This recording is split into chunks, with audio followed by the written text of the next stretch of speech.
Greetings to you other ladies and gentlemen, and thanks for joining us on today's edition of Well in Print on your Pan-African Media TV. I am Frida EGBESON, and today is Friday, the 12th of September 2025, and it is exactly 1 month to October 12th, a day where Cameroonians will be going to the polling station to vote for a new president. On today's edition of the program, I will not be alone in the house. I have a very dynamic Cameroonian lady I will be introducing to you later in the day. A lot has happened worldwide, and Well in Print is here to bring you updates as recounted by newspapers around the world. So don't go away, for we shall be right back just after the transition. Welcome back, ladies and gentlemen. If you are just tuning in, you are live on Pan-African Media TV, and the program on air is Well in Print with me, Frida EGBESON. Like I was saying before we go for the short break, that a lot has happened around the world, and Well in Print is here to bring you news updates as recounted by newspapers around the globe. And I will not be alone on Saturday. I'll be joined by a very dynamic Cameroonian lady and a civil society activist I shall be introducing to you just after our newspaper journey. We are going straight to the United Kingdom with the Independent newspaper this morning. The Independent newspaper this morning is carrying as caption, Middle East crisis, PM urges Trump, keep cool, don't wrap up conflict. The paper examines Donald Trump's comment about the potential for U.S. military involvement in Iran, but at that said, Kiev Starmer is looking for a diplomatic solution. Away from there, we move to Financial Times. Since in the United Kingdom, Financial Times this morning carries this caption, Trump raises prospect of Iran talks and sets countdown on joining war. The story says that Donald Trump, the president of the United States of America, has set a deadline for 2 weeks to decide whether to join Israel attack on Iran. While the Daily Telegraph on its part captioned this morning, Labour MPs turn on assisted dying bill. The paper says that the assisted dying bill faced crucial votes in the Commons, set to be on a knife edge. Away from the UK, we move over to the United States of America with New York Times this morning. New York Times is carrying a caption, Charlie Kiev dies after being shot on a Hope campus. A close ally of the United States of America, Donald Trump, who was very instrumental in his re-election as president, and of course a voice of the young people in the conservative. He died just at the age of 31. While the Washington Post this morning comes up with major headline, Charlie Kiev shot dead at Ulta campus. From one continent to another, ladies and gentlemen, we move over to Nigeria with the Punch newspaper this morning carrying a major caption, 2027 police INEC move against early campaigns. PDP ADC accused APP of violating rules, calls for penalties. Away from there, we move over to the Daily Telegraph, still in Nigeria, ladies and gentlemen, that carries a caption, 2027 Jonathan meets Obi. From Nigeria, we move over to neighboring Cameroon this morning with News Hub newspaper that carries a caption, UNDP rejects links to Yaoundé rally ahead of October polls. From there, we move over to the Guardian Post that carries this morning as major caption, Minister Mengot initiates moves for Bia's landslide victory in Manu Division. While Cameroon Insider this morning decides to look in a different direction, talking sport this morning, headlines 2026 World Cup, Cameroonians turn to puzzle. This is how we saw it on our newspaper journey, ladies and gentlemen. Stay away, for we shall come back to dive into the analytical part of the program just after the transition. Welcome back, beautiful people. Once more, you are welcome to Pan-African Media TV, and you are welcome to Well in Print. Well in Print is your bi-weekly program that brings you news updates as recounted by newspaper front page around the globe. Then we come back to dive into the analytical part of the program with a well-defined guest. And on today's edition of the program, I am not alone in the house. I'm accompanied by a sister from a different mother. She is a very dynamic Cameroonian young lady, and of course a civil society activist this morning. Join me as we welcome into the house Earnestine Yen, who is with us this morning. Welcome, Earnestine. Thank you very much, Frida. So how have you been? In fact, I'm good. I'm very healthy. This morning I can say I thank God because I'm with Pan-African television All right. for the very first time. Despite the rains, the heavy rains in Yeah. we are here today. All right, I want to say thank you for braving the odds. You know, your own part of the town is like Dibuncha, Bonaberry. While this way we were struggling to be smiling that, oh, God has given us a bright weather today. It was heavily raining in Bonaberry, but that still didn't hold you back from making it for appointment. That's why we say a word, people that can keep their word. Thank you for keeping your word. And once more, you're welcome to the team of Well in Print. Thank you very much for that. So a lot is happening. Like, let's just say we are in the nation's economic capital. We are looking at things. Schools just started recently. So what has been you the whole week? How has your week been? Actually, this week, for me, as any other mom, it's been very busy. Buying books, sewing uniforms, paying school fees, doing everything possible for the kids to go back to school. But from every observation, due to the serious financial crisis, you find out that even most markets are empty, most bookshops empty. Yeah. Some children are seen in the street trying to help get school fees, while some mothers are there also trying to sell in the market to get books, get all the other basic necessities. But I always say we're praying that next week we hope for a fruitful school resumption. We hope for a fruitful school resumption. You know, it's this year started with some kind of thought in the minds of Cameroonians. Some people are being scared of enrolling their kids. Some people are being skeptical. Are schools going to go on? Is it going to be real? Some people are saying, okay, I'll keep my children at home until after elections and others. So there is a lot going on in the minds of Cameroonians. We just pray that by next week, by come Monday, things will be okay. So we dive into the analytical part of our program this morning. You followed the press review with us. We want to start with like the first newspaper, the Independent newspaper that we looked at in the United Kingdom, which is talking about Donald Trump giving a deadline to intervene in Iran conflict. Though the Prime Minister has told him to stay cool, he should not ignite.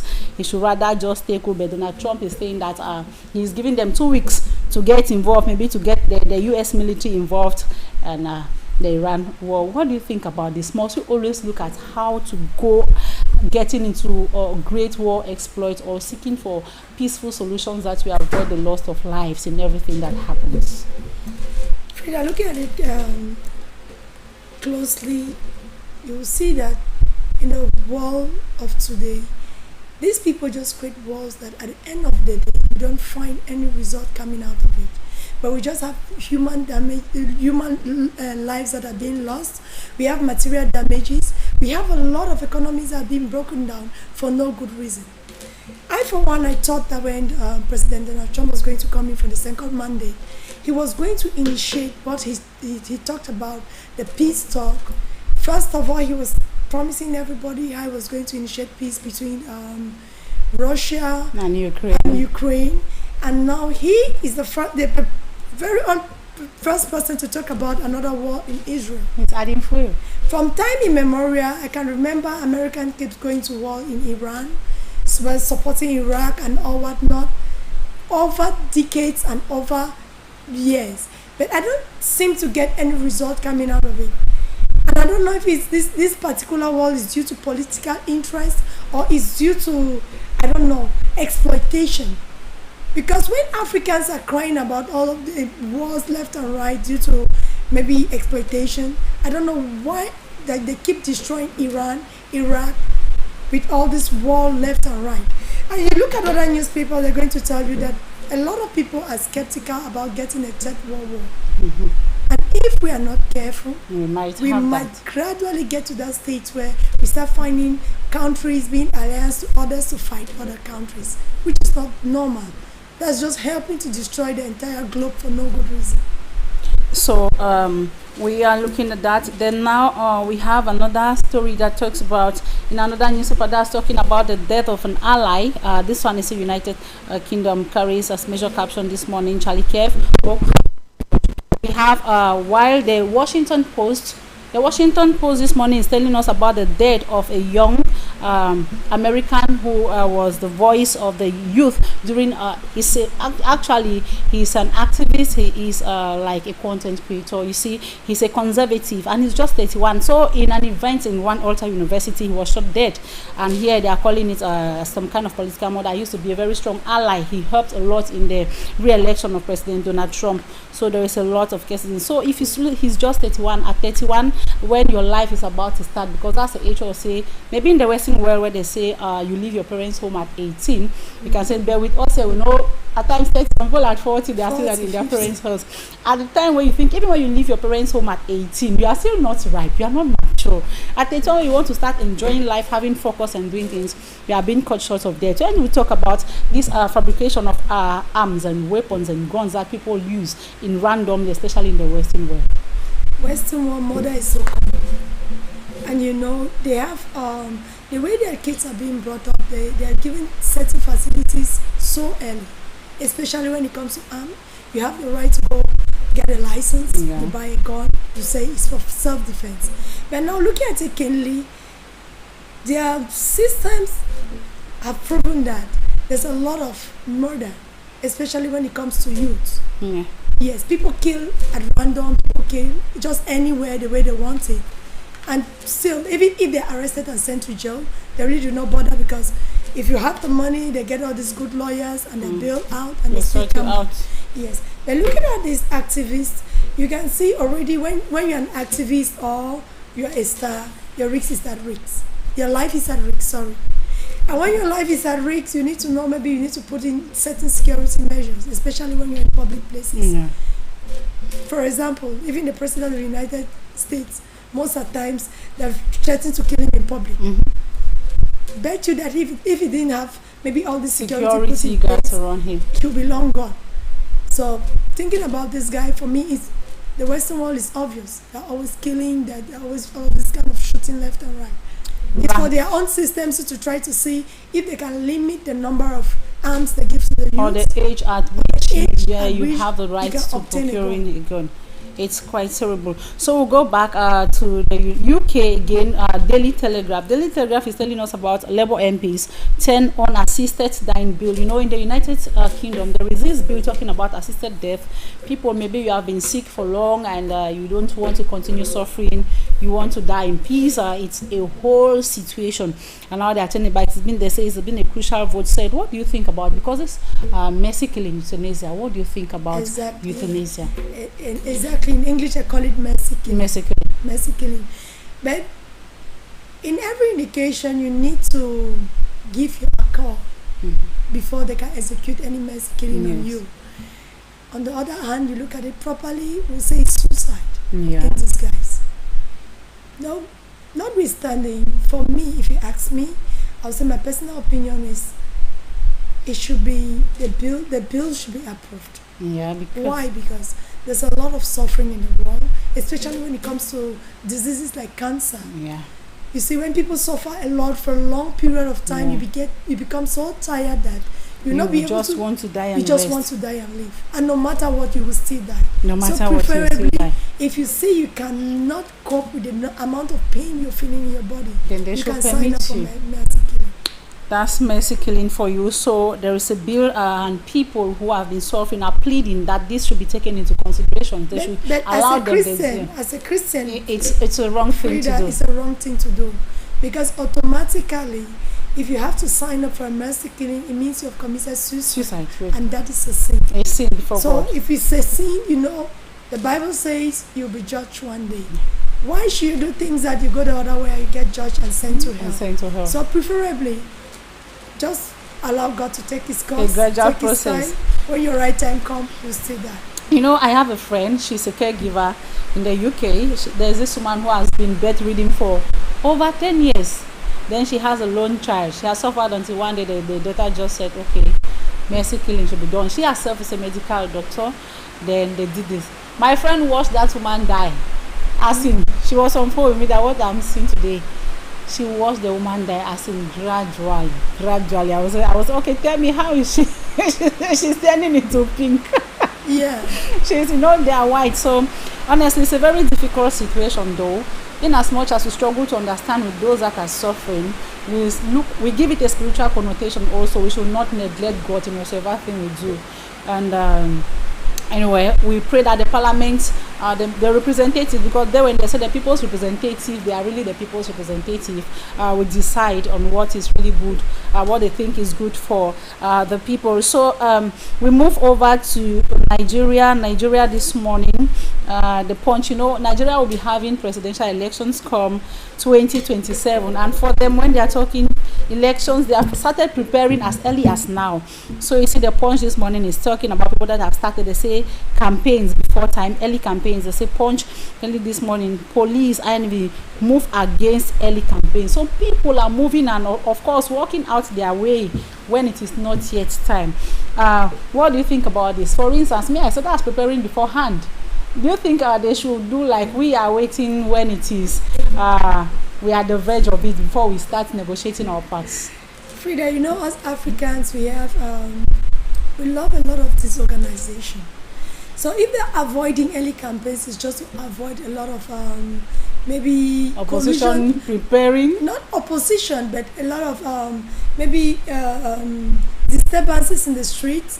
Because especially in Nigeria, when they say election, is real election. It's real election. You see people quarreling, people fighting, and people standing for what they really want. So if it's that early, it's good for maybe the opposition to fully prepare. Yeah. But now you look at the disadvantage of all this preparation in the society. You look at it because it will create a lot of commotion. Yeah, before time. Yes, a lot of commotion before time, a lot of corruption, a lot of killing. Because when they say election year, it's never easy in an economy. Yeah. You just spoke about maybe parents not sending kids to school in Cameroon because they say we need to send them only after elections. You see, the environment is always too tense to a point that nobody knows what happens next. And I always say it's due to all this negative ideology that people pour in out there when it comes to elections. Election is just choosing your leader. It doesn't mean you guys fight and tear yourself to an extent that you end up killing some people, but at the end of it all, the election will still come and pass. Just yesterday, I was discussing with somebody who told me that here in Cameroon, that they paid school fees in one particular government schools and they have to send the fees back. Like they are not certain. They need to collect money only after the presidential election. That's terrible. For me, I don't see any reason why elections should affect education. That is it. I don't see. So if Nigeria now they're protesting against early election, for me there should be a lot of reason behind this protest. And it's a good reason. That's know how Nigerians are. They're very. I know them. If they want to go north, say they are hyper people. Yes, if they want to go north, they are extremists. Every direction they are taking it to the extreme. When they start stopping them, it's a problem. So the government already knows. So preferably they should give maybe this deadline for everybody to go out there, do their campaign, then they get to the ballot boxes and vote.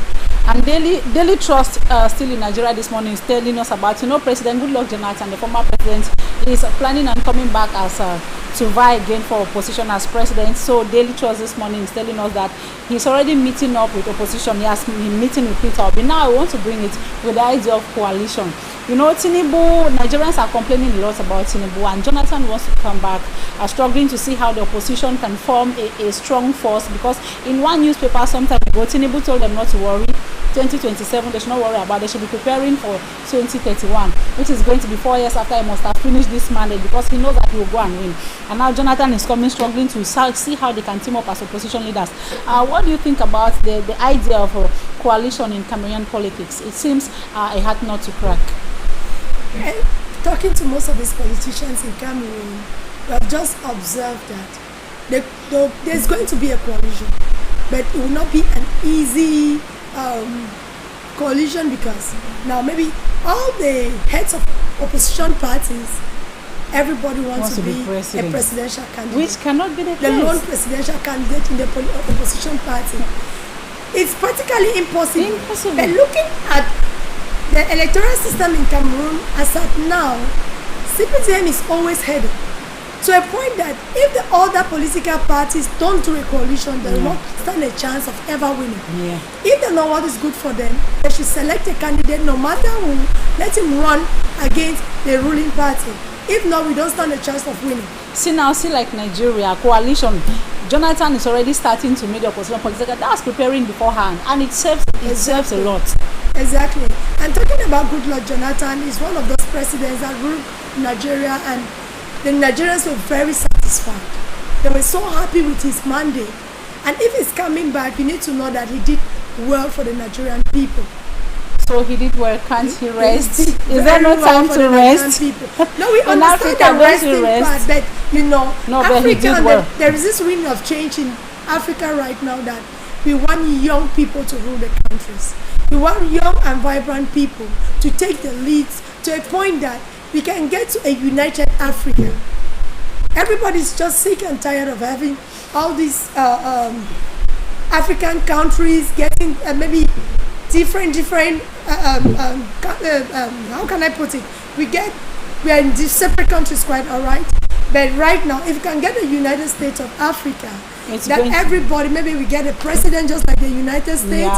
We can still get different countries that being run, maybe same passport, same currency, same constitution. That could lead to a more stronger Africa. But now that everybody wants to be my country, it's making things difficult. Okay, keeping that alone, we are leaving Nigeria, we are going to Cameroon. We are starting like the first newspaper, the News Hub. News Hub this morning is bringing us caption: UNDP rejects links to Yaoundé rallies ahead of October polls. When we talk now, we are diving into Cameroon with politics in Cameroon. We know that the atmosphere is tense. We know that everybody is just thinking October 12th. And now we have people who resigned from government. Because before you hear UNDP, but they won't be standing as a presidential candidate. They'll be standing to give their support to President Paul Biya. Now they are standing. Issa Choma Bakari is standing as his own. Bello Buba, you have all of them now. They are rejecting a rally. Do you see the UNDP? Let me start with UNDP. Do you see the UNDP going far with this? As I will say this, Frida, I'm sorry, but I really don't like talking about politics in Cameroon, because if you look at it, you don't get the clue of what they themselves really want. So if you're talking about UNDP, we look at it like first of all, they were part of the ruling party, and now they're telling us that they want to be independent, they want to run against the ruling party, which we are not sure if it's just a political strategy or they're being genuine about what they really want. But all we're saying is, let all of them mobilize. If they're genuine about what they want, like they want to run against the ruling party, then they get a coalition. That's the only point where Cameroonians can we trust them, and we can stand behind them to make sure that there's a pure and fair election in Cameroon.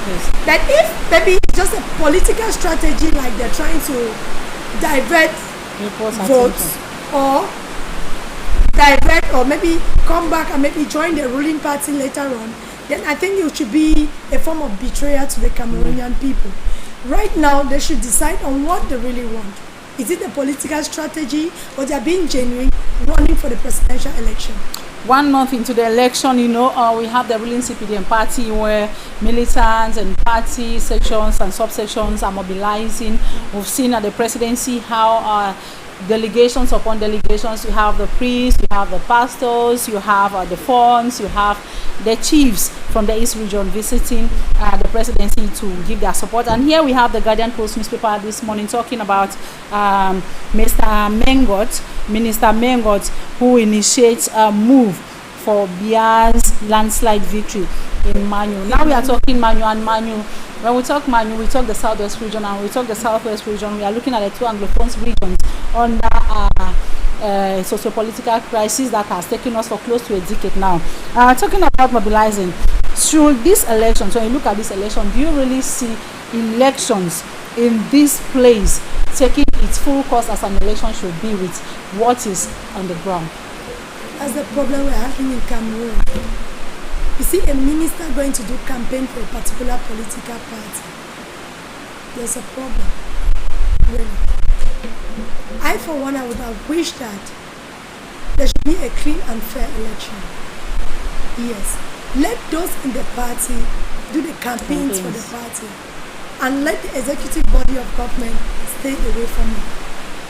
We have subsection presidents, section presidents, youth presidents of this political party.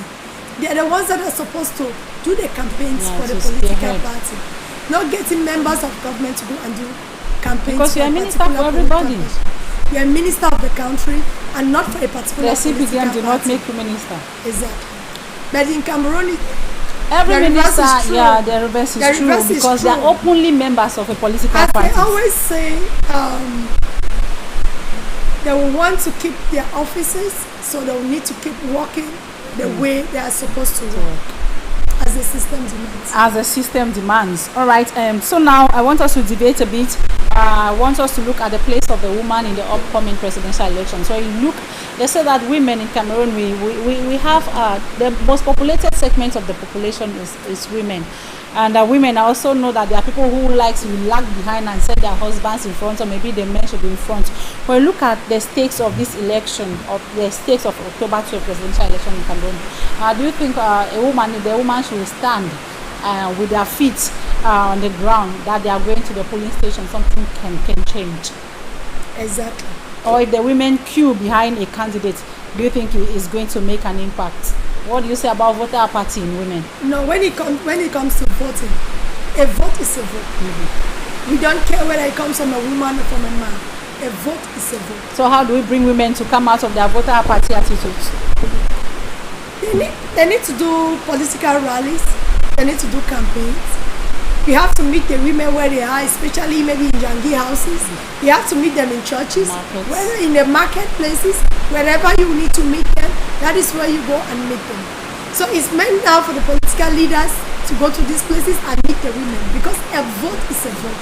You don't care if it comes from a woman or from a man, a vote is a vote. If they meet the women and give them the right promises which they are going to keep, I bet you women will come out in their numbers and they are going to vote.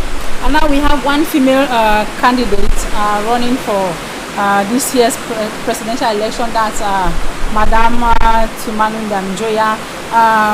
Do you think, I'm still coming back to the women, if the women should rally behind Madame Tumanunda Njoya, she can get to somewhere? Frida, the thing here in Cameroon is influence. Hearing about Madame Damjoya is just now during the presidential election. We need to first of all find out, who is she? What have she done to the Cameroonian people? You don't just vote because maybe we're trying to discriminate her being a woman, running against men. But we need to know her influence and her impact on the Cameroonian society. We will not just vote for her because she's a woman. That means we're being gender biased. We are doing discrimination. Yeah. But right now we're going to look at her influence on the Cameroonian people. Objective. Her objective. Maybe her plan, her political plan for the people. If she comes out with something good and the women see it's substantial, why not? We can still vote for her. And looking at the Cameroonian society, I bet you, I like an Anglophone, I would tell you that if she has been somebody that has even advocated for peace in the northwest and the southwest region, then maybe she could have gained ground in these two regions. If she had ever advocated maybe for the killing of the innocent people in the far north, like those women, the 7 women that were shot and killed, and with their children, I bet you she could get ground to stand and women will support her. Firstly, she needs to tell us what she has for the Cameroonian people and her former influences. What she has done for the Cameroonian people. It's not just voting for a woman. We need to know what she has done and what she can do. All right, there is this politician who normally in the first place wanted to run for the race, then withdrew from it, who has said something in one press conference that he, first of all, is a man of God, he is a pastor, and he came mad that he has a vision not to run for, not to submit his documents to run for the post, and that the prophecy of late Robert Unyobe, Cameroonian patriot, will come to pass. What was the prophecy?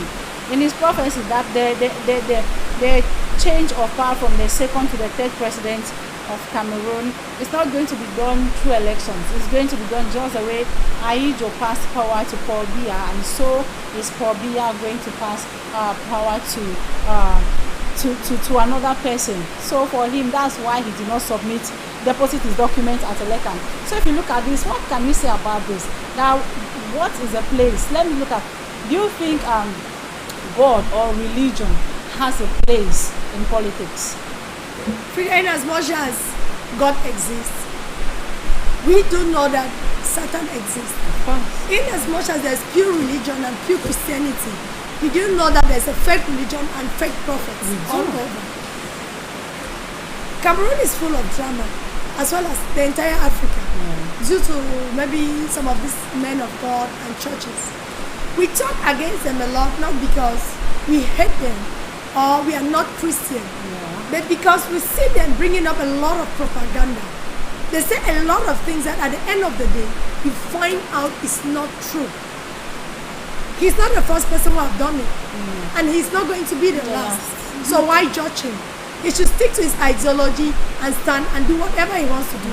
But now we want to find out. Reality. You don't submit your document at that editorial body and think God will appoint somebody to hand power to you. How true is that? We are going to find out. As the Bible says, by their fruits we shall know them. So certainly, if at the end of this election the mandate is not being passed to him, we'll know his fruit and we'll see if he's a real man of God or not.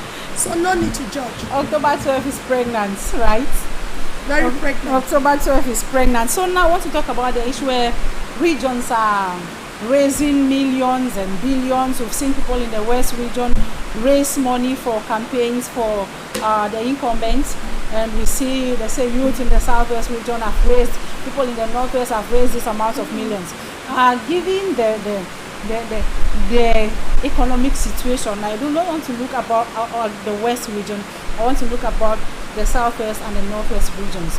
And here we have millions being raised from these regions to support the incumbent President Paul Biya for his campaigns, to run for his campaigns for upcoming elections. Do you think some people have termed this as some kind of instrumentalizing the population? Do you buy the idea? As I said, I really do not like talking about election.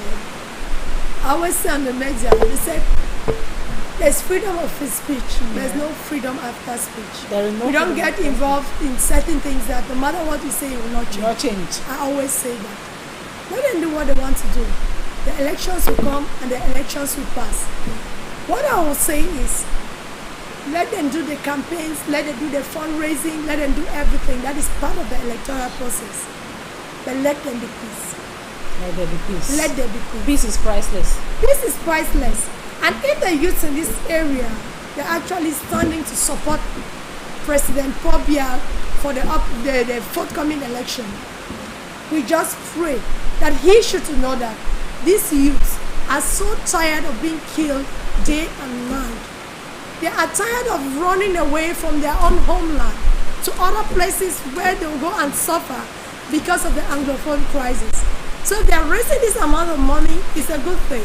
But yet, they should also put their cry and their plea behind the money. That we are voting, we are supporting, but yet we want peace. We want to put an end to these unnecessary deaths that we have in this region day and night. I think I for one, I don't come on a TV platform maybe just to come or just to participate. My main goal was to always talk about the Anglophone crisis and the death of the innocent men and women we have. Yeah, so like what happened last week every in day Malende. and night. In Malende, we are talking. There are a lot of these deaths that are not being shown on television. They are not even A lot of people die day and night, and their families don't even know they are they are dead. You just sit and you hear people are being kidnapped, some disappear, and all whatnot. But at the end of it all, we ask, what will be maybe the outcome of the benefit after all of this war? We're seeing no outcome. We're seeing no benefit. So what's the need? If you ask me, I would have pleaded with the head of state. Elections are coming. He should at least give us a promise. Let him give us hope for us to see a green light to know that after the elections, he can try his best to put an end to the Anglophone crisis, because he's taking Cameroonians nowhere. We have more problems in the country to handle. Bad roads, no electricity, no potable water, we're talking right now about back to school. Many kids are not going to school in other places, especially in the northwest and in the southwest. They are not going to school. Yesterday I saw a video of some students that they even sneaked to maybe go to school, and they were undressed and left naked in the streets. That was too bad. I actually saw the video last night. They undressed both boys, both girls. They were naked. They were beating them and asking them to run back home. Just imagine. How can such trauma be taken away from these children when they grow? Their nakedness has been seen in the public. Even whatever you were going to hide, everything has been seen in the public. So they should know when we don't have peace, even voting will not be easy. Even accepting that yes, we have a new president and maybe it's a new mandate, it's not going to be easy for all of these youths. So if the youths are behind him, they should look for means to also save their lives. What I remember is when there was Soweto massacre in South Africa, schools they didn't stop schools from functioning. So our only plea can be that please let the children go to school because they are the leaders of tomorrow. And a child without education is like a child in darkness. Exactly. And that brings me to something. We received one presidential candidate here last week who talked of the possibility. He said even if the opposition has one candidate for the upcoming elections, that's not going to be a way to succeed as an opposition. They will do nothing. That what is needed is for the opposition to have representatives in all the polling stations. Where people are voting, the opposition should have their representatives there and ensure that elections are truly free and fair. Another person took it for a joke. Another person told me that in Cameroon, when they say elections are free, they are transparent, we have transparent buckets for elections. Now I want us to look at the candidates page. Do you think that the coalition for the opposition can do something which is preferable, having opposition members in every polling station to observe elections, or having a unique candidate?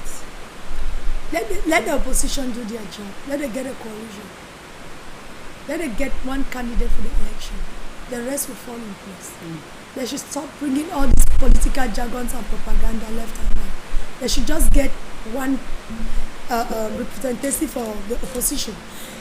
But talking to some of the opposition party members, they said quite all right, they're having things on the ground that are coming up and they don't want to disclose right now. So we're just hoping and praying that they themselves, they will do something, because really, when there's this kind of tense election, like you have, let me put it this way, you cannot really take a dog to go and fight an elephant. No way.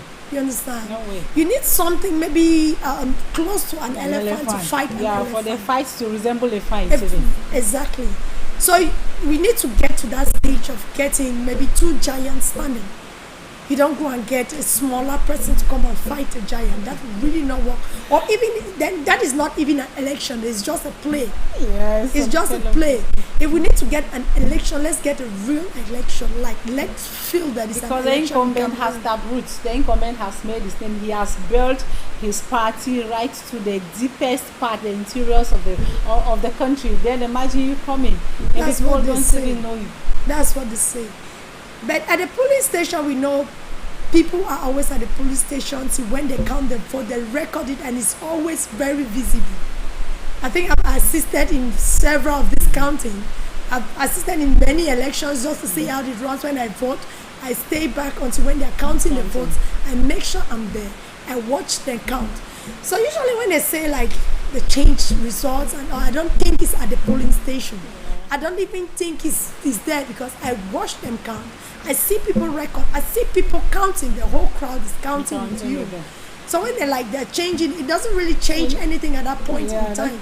So all of this debates and campaign is not called for. They should get a coalition, and after the coalition, let they choose one political party that they run for the election. At least we need election that has a degree of gravity. Gravity of the kind of heat, the kind of weight and heat that Cameroon should really get at this point in time. All right. Now I want us to. This was talking about Trump. Now let's just spy Cameroon Insider. Cameroon Insider has brought us to talking sports. You know, Cameroon was as we prepare for the 2026 World Cup. Cameroon seemed to be on the losing end. After their game with Cape Verde, we have 2 matches to go, and we don't know. So because we know to see teams and we say, this is a small team. Cameroon is Cameroon. We are going to beat them. In my house, that was a debate. These 2 teams, we are just going to win them. Cape Verde did not come to play, and Cameroonians felt disappointed, and now they're on a puzzle because their position is not well. Do you love football? At times I watch football. At times I love football, but I don't want to get what is called heart attack. That's what I always say. All right. And talking about the Cameroonian football team, I would say we always survive by grace. Yeah. We have this grace that always carries us through to any competition. Yes. When we play around, at the end of it all, we find ourselves through, crossing. so we still go. But notwithstanding, we should not always count on grace. Even the Bible says grace is for everybody. Everybody has grace. Even the opposite team, they do have same grace. So what happens is we need to prepare. We need to fortify ourselves and make sure that if we are going to play against any team, let's take the team serious. We should stop this attitude of simplifying other things. Yeah. It's not necessary, actually. And that is what kills us. That's what kills us. And then the other thing is the organization. Usually you find that when they say we have a football match, the players themselves in the national team, they usually feel very superior. Some feel superior because of the money they have in their banks and their investment. And maybe other contracts that they have in other countries. They don't take the national team serious. And when it comes to that minute of choosing players, they are not coming. We start having all these quarrels. They are against the coach. There's this and that. It results now to poor results. Usually gives us very poor results and bad image. So the other thing is the organization. They need to sit down, organize the team well, and make sure that if we're going to play anywhere, we should play. And this is Coach Mark Grace's the first match that he lost. We've had a draw, but he has not lost the match. We just pray that we are going to correct the errors of the past as we prepare for the next match to come next month. Hopefully, we are favored by grace. That grace will keep our company, or in as much as the grace is for everybody. We keep our hearts crossed, and we are trusting God that we are going to have our way through. All right. Now let's look at the situation of the country as we speak. You know, elections are coming. All attention is being diverted towards that, and everything is being affected. You go to the market, things price are at their top. I don't know what is happening. As a parent and as a young lady who is out there hustling and bustling to make ends meet, how do you see the days ahead? Because it seems like as the days are going by, as we are approaching October 12, things are changing in a direction I don't understand. Some people say alcohol, the price of beer will be brought down. I say, don't talk about that. It will be brought down for people. That's opium of the masses. I want to look at the economic part of it. Do you feel this pinch? Do you think before elections things will get better or they will get worse? Because the market is not joking with anybody. The truth is, since last year, the prices of basic commodity have doubled. Actually, if you go to the market, everything from rice that is the most consumed food in Cameroon, to palm oil, to everything, the prices have really doubled. So it's not only talking about the presidential election or maybe this particular period. It has been like this since last year. I think people complain, people grumble, but we are trying to adapt though. The difference now is your income is not increasing, but now your expenses are increasing. We just need to cope. People just need to maybe re-strategize. Yeah, they need to re-strategize to make sure that the amount of money I get, I can actually foot my bills without getting any more stress. Or, as you say now in Cameroon, many people are getting multiple incomes, multiple jobs, and multiple things to do too. You rely on one, you might never really succeed. Yeah, take home cannot take you home. Yes, and this issue too of hard times, it comes with a lot of expectation, mindset.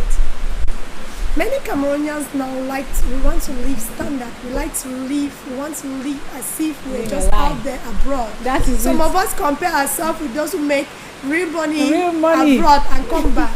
We forget to know that You struggle to economy, live our a life. system That's is living not a the life. same. Yeah. Fake life, actually. So a lot of us are getting to that stage where we have set up standards that are above our means, and that is what is resulting to more financial difficulties. We live into more economic breakdown. And then in the other case too, you can see that there's a lot of joblessness, unemployment out there. But unemployment too, I usually don't blame it on like maybe lack of jobs. I blame it on honesty and loyalty. Because most Cameroonians now, they are not honest and they are not loyal. To be sincere, I don't know what is actually happening, because if you even get the smallest job which you think you can get workers in Cameroon, it's not easy. And people will tell you, if I even get a salary, I don't get extra benefits, I don't work.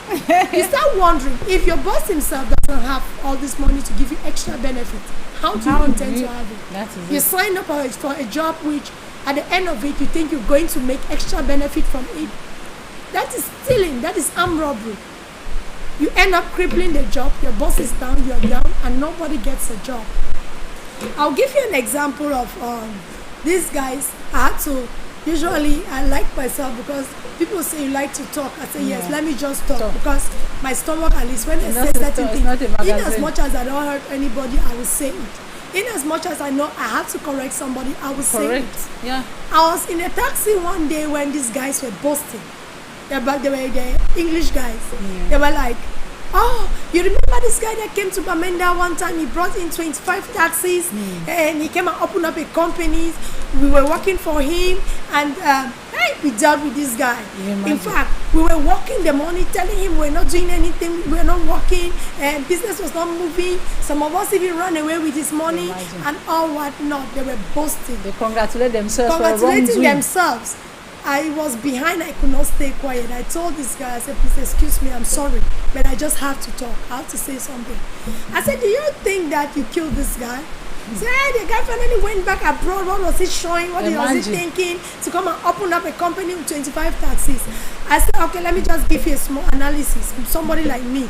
I said, it's not about school, or maybe I've not even gone much, but let me just give you small analysis.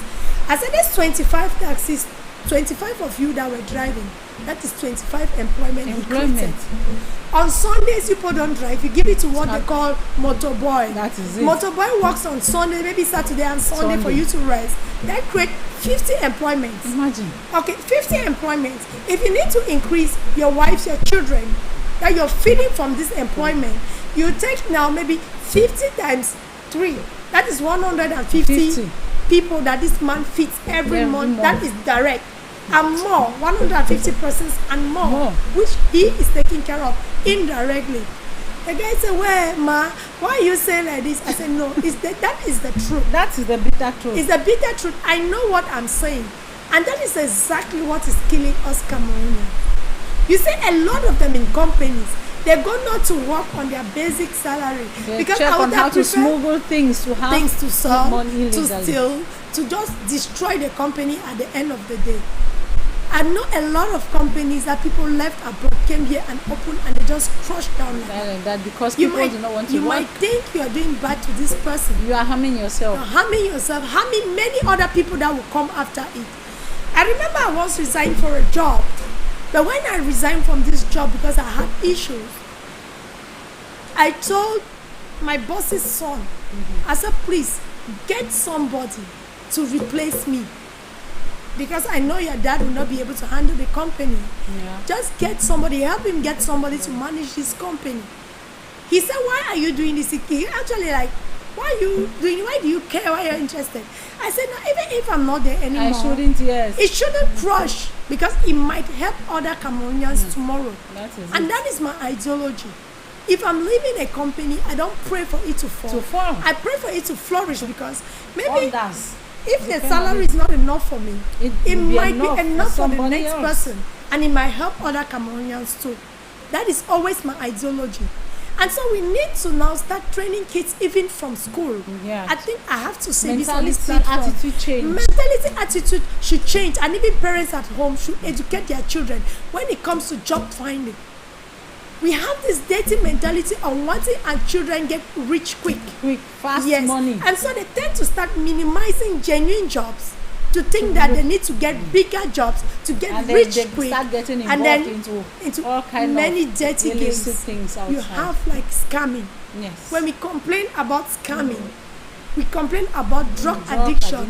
We complain about prostitution. We complain about all these bad morals in the society. We should find out what is really happening to the society that we have degraded to this point.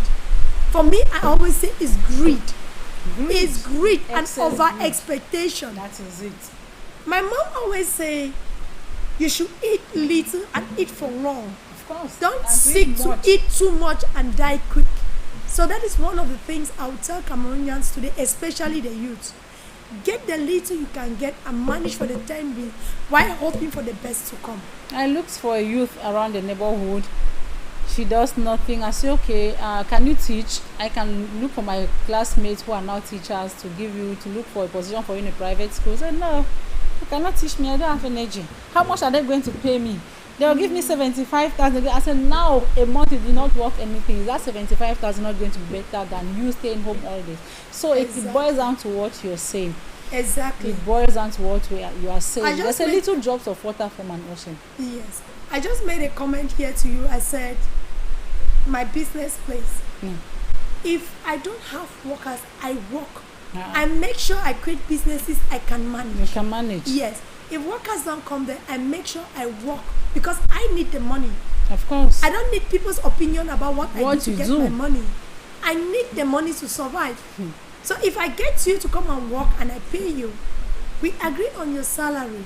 If it's okay, every month it's my duty to pay you that money. But all I beg of you is please don't cripple the business. That is what we depend on. That is it. Most of them, mostly, they come when they work for the first 2-3 months. They start behaving like we are minimizing the job. And then we have this other influence too that come from other rivals or other people that come to this business. They feel like destroying you is to take away your worker. Whereas they come and tell the worker, please, how much are they paying you here? You say like, you say so 75, 50,000, 75,000. Come on, that is no money. I can get you a better job. Come and go and work this way. When you leave from there to that job, you see that there's no job anywhere. There is no job anywhere. I had a girl that this man actually say, no, I will open your own business. Okay. Just dump the job. If you date me, I'm going to open you a big business. And then guess what? The business she was bragging to me about was broken business. This man said, open him broken. I said, okay, Mama. I said, Mommy, I will not work again. I said, that's not a problem. I was so surprised that 2 months later, I saw her cooking food and selling by the roadside. Okay. I just passed because in my mind, I was like, look at where she finds herself. After all the promises this man gave her. They come to destroy her, but she will still not see. She will believe this short-sightedness. Exactly. Years later, she came to me and like, wow, it's like this. I'm still trying to look for another job. I said, Mama, just keep trying. Just keep trying. I said, just keep trying. All of us are trying. It's not that easy.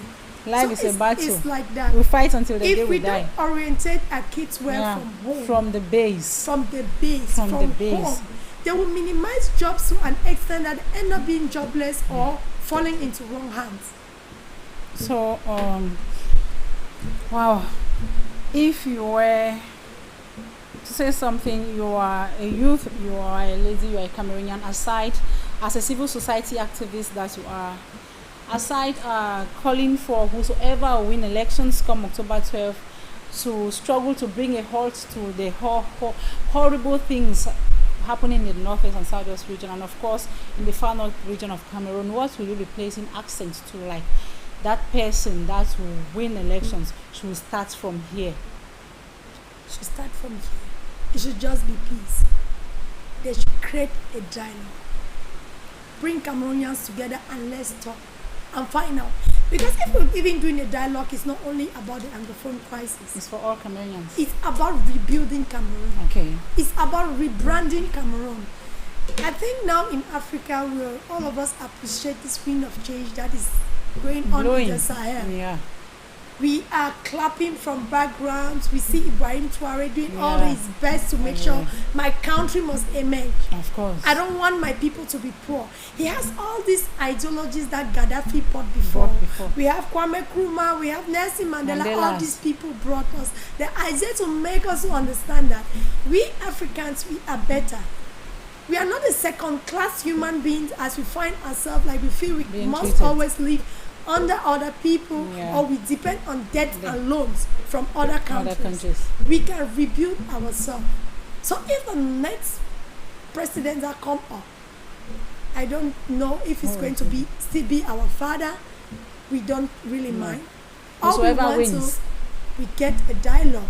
We sit down and see how all Cameroonians can come together to rebuild a better nation. Rebranding.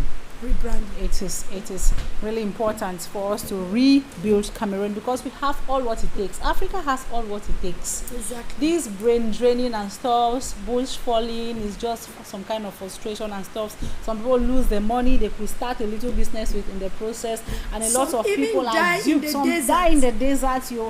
I watched a video of a lady that traveled with a baby, and the baby fell into the waters. Like, what the heck? Frida, let me tell you my greatest fear about traveling out. I think at one point I was tempted to leave Cameroon. It's usually good because when we see these people come back, they have enough money to cruise around, big cars, big houses. It gives you the anxiety of wanting to go out there and hustle more and come back. But now there's always the reality that they hide away from us. When you now start following the process of traveling out, they tell you, yes, you need to spend this amount of money, which usually is not an issue. But now, you need to go to a country you know nobody. You need to start up from there. The next thing is, you need to start filing to get papers to even live in that country. You cannot even come back home on time when you want to come and see your family, or you come and do your other things here. You need to stay in that country until you get papers. When you get your papers now, you're struggling to gather money. You're struggling to take care of the people back home. You're struggling. In fact, your life becomes a race till the next maybe 5 to 10 years. Then you can now you have settled. When you settle down there, you can start coming home and going back. And yet we are always on the run because we have no time to rest. The money you even work, you do not have time to spend it to eat. You do not have time. I saw one guy posting, one of these social media influencer. He said, "Welcome to the real America." He said, "America where we work money we cannot even spend. We buy big houses we cannot even live in." He was really trying to analyze for you to see that really, like what they say, all that glitters is not gold. We envy it, but we really do not know that everything has an advantage and a disadvantage. As we speak, I have a friend who is in the US. He told me, "I'm coming back home." That he's coming back home because I have one in South Africa. She said December I'm coming back home. That is coming back home. That I've worked money. What I need to do now is to have wealth, and I cannot have wealth in the US. Wealth is back home. He started a company about 2 years ago, and now he said, "I'm coming back to settle. I may go to visit. But all this money I've spent, I don't have time to even enjoy the money. I'm coming back home. I'm telling that I'm coming back to settle. 2 years maximum, I'm coming back and say, that's fine. I'm still seeing there are people who decide like that, and they really do, because you have the possibility of going for a visit and coming back. This is where real life is. And this wind of change too in Africa that is going right now, I'm so impressed because it might bring back more Africans back home.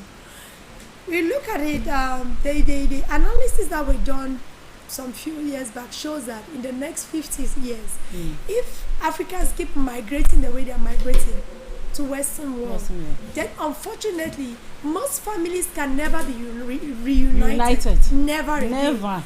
Especially when they have lost their parents. Their parents, because grandparents are not really there. Their parents, when they are gone, the siblings are in different countries. They might never really unite till they die. And when they die, their generation is so lost in all of these countries that nobody. So if we actually rebuild Africa or rebrand our systems, get a better Africa, it might encourage all this brain draining to come back home. Come back home. And then we can rebuild a better Africa and live more peaceful. we can rebuild a better Africa and live more peaceful. We are praying that things should get better by the day, because the wind of change, like you said, that is blowing. It's a positive wind of change, and we can only pray that things do not change. You know, Africans, even if we see what is good, to come together as one person, decide on something else, we say, okay, let's follow this trend like Gaddafi was there. It's only us Africans who betrayed him, I want to believe. So we are rushing out. It has been smart how time flies. And I want you to look into your camera and tell the public the last word before we part our ways for today. Well, Frida, it was nice being here with you. I just want to greet everybody out there that watches us this day. I just want to say hello to all my friends, just everybody that knows me. Like, I love you all. All right, once more, thank you, Earnestine. Once more, ladies and gentlemen, this afternoon we're on set with Earnestine Yen. Did I? Okay, Yen. Where is the name from? Like a Chinese, Babungo. Babungo. I have a story about Babungo that I'll tell you behind the cameras. Okay, ladies and gentlemen, this afternoon we were on set with Earnestine Yen, a dynamic Cameroonian lady, a business woman, and of course a civil society activist with whom we went through the most catchy news items. Like you went with us, you've heard it from her. We have nothing much. We are praying for nothing but for peace to reign in Cameroon, of course, for peace to be restored in the two English-speaking regions of the country, and of course also in the far north region. It has been a pleasant time having you here, and we pray that when next you have time, you will squeeze us some time from your busy schedule to come and of course illuminate our studio. I'll try. Thank you very much. And this is how we saw it on today's broadcast, ladies and gentlemen. We thank you to the technicians behind the message, and of course to you, our viewers in all parts of the world. We want to say that it's always a pleasure to know that each day we mobilize to come and sit here while you sit in your sitting rooms at the comfort of your offices, watching us live, and of course giving us your contributions you've always done. We appreciate you, and we are not taking your faithfulness to our program for granted. Until I come your way on Monday, stay blessed, stay positive, stay active, and of course stay out of problem. Especially in Cameroon, we are living very critical moments. Do not get yourself into any problem, any trouble. ID card. Stay focused. Keep moving with your ID identification card, because you do not know when you will find yourself, at what time, what can go wrong. Though we are not praying for that. Until I come your way next Monday, stay tuned, because Clarice Widoven will be coming in few hours from now with Global Insight. So stay tuned on programs on Pan African Media TV.